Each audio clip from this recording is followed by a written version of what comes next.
Howdy, folks. Hope y'all are doing okay today. Thanks for tuning in. So, I want to kind of talk about something. I've been frustrated by this, but I haven't given it thought. So, I'm in all this, I'm mainly complaining without having answers. So, just keep that in mind. Due to coronavirus, the governor of the state of Kentucky has shut down all in-person learning at all schools in the state. And different school districts had kind of gone back and forth on whether they were doing remote learning via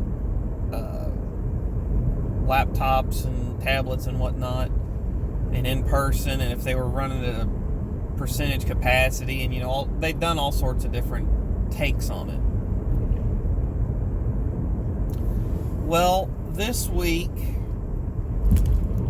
they're doing something different starting, I want to say tomorrow? Yeah, tomorrow.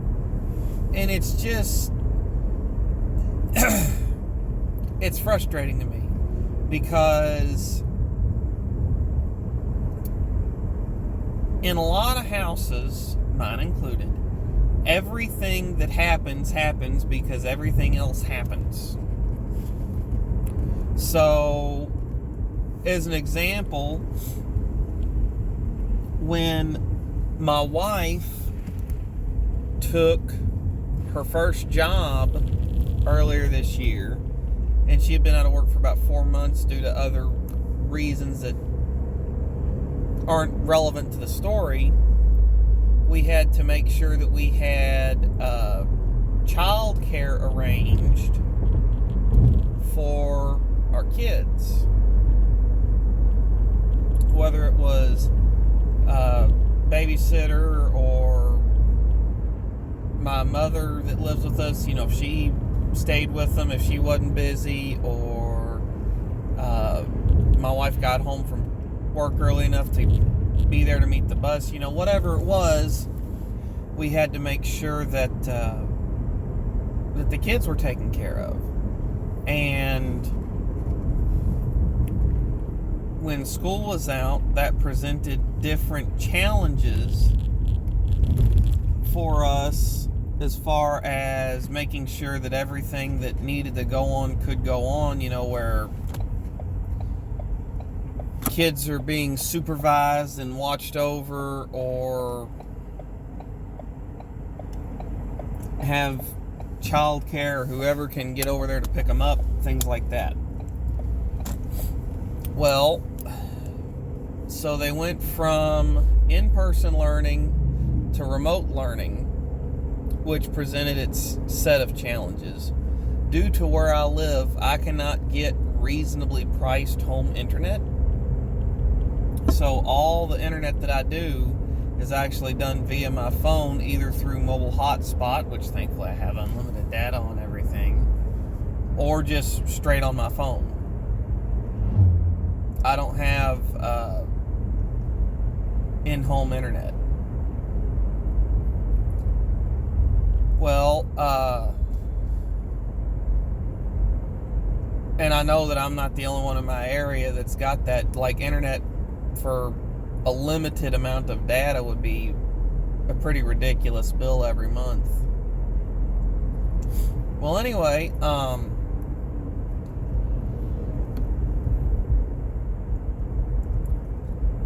this week, starting tomorrow, they're taking half my kids for a quarter of the day to do in-person learning. I want to say they'll be at the school for 2 hours, maybe, I think.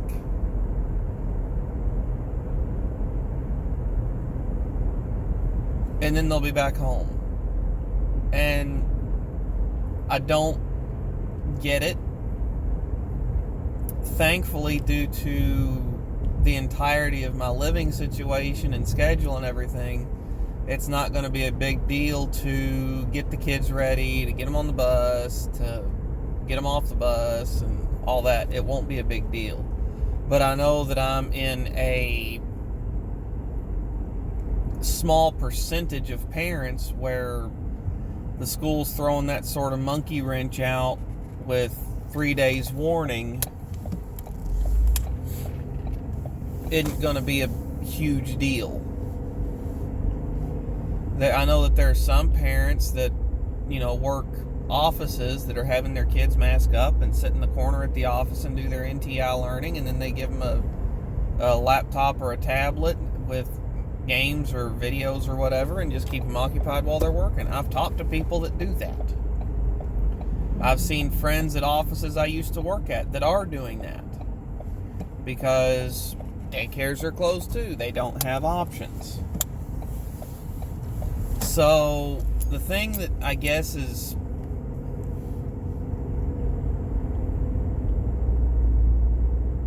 the thing that is bugging me about all this is that, sure, COVID's a thing.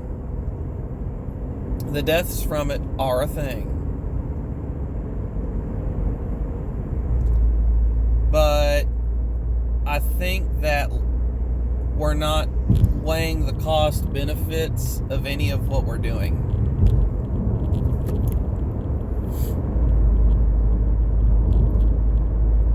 I think that okay, let me give you an example. When in August the 20th of 2018, I bought the car I'm riding in. And I had been weighing the costs and benefits of swapping in my other vehicle. It was a 13-year-old car that was not the most that was not known for its reliability. It was occasionally having transmission issues. It wasn't real bad or 100% frequent. Every once in a while when it shifted into reverse, it would slam it. Every once in a while when it would catch fourth gear out of 5, it would slam it. It was an automatic.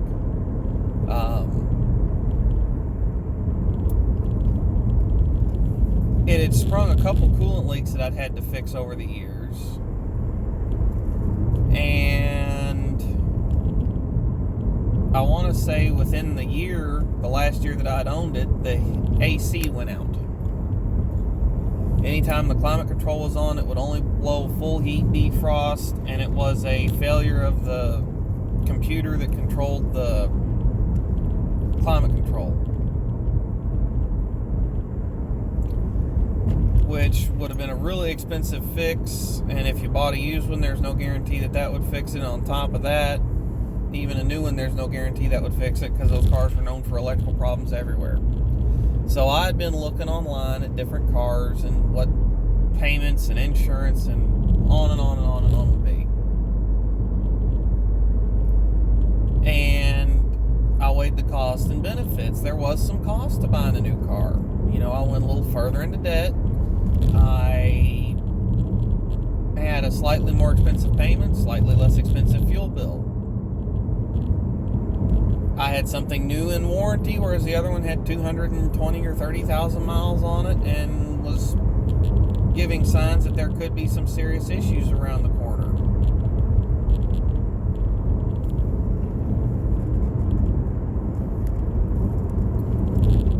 So there was a cost-benefit analysis into whether or not I did it, and there was a lot of discussion with my wife because money was a little tighter at that point in time. Well, anyway, I ended up pulling the trigger, and by and large, it's been a good decision, but I sat down and I weighed the cost-benefit. I wish that we were hearing from actuaries and number crunchers instead of those that pull at the heartstrings on this. There are actuaries that crunch number for both public and private sector outfits every day, weighing the quality versus quantity of life days on various things. And, if someone could promise me you're going to live to be 100, but your last 15, 20 years are going to be kind of crappy, or you can live till you're 78, but you're going to live a full, rich life, I know which one I'm picking. And I think that that's something that we should have been doing with COVID all along, is, okay, this level of intervention with COVID creates this sort of a viral spread, but here's the second and third order effects from doing this, and here's the issues, and here's the problems, like, the deaths from ODs, alcoholism, domestic violence, deaths of despair via suicide, things like that. So we need to be somewhere between total lockdown and this, so let an actuary sit down and figure it out. And he'll weigh the best possible compromise. In my opinion, that's what should have happened. And I don't think it will. It's going to be as much lockdown as the states can get away with until we have a vaccine, and then who knows. Which I'm hearing rumors that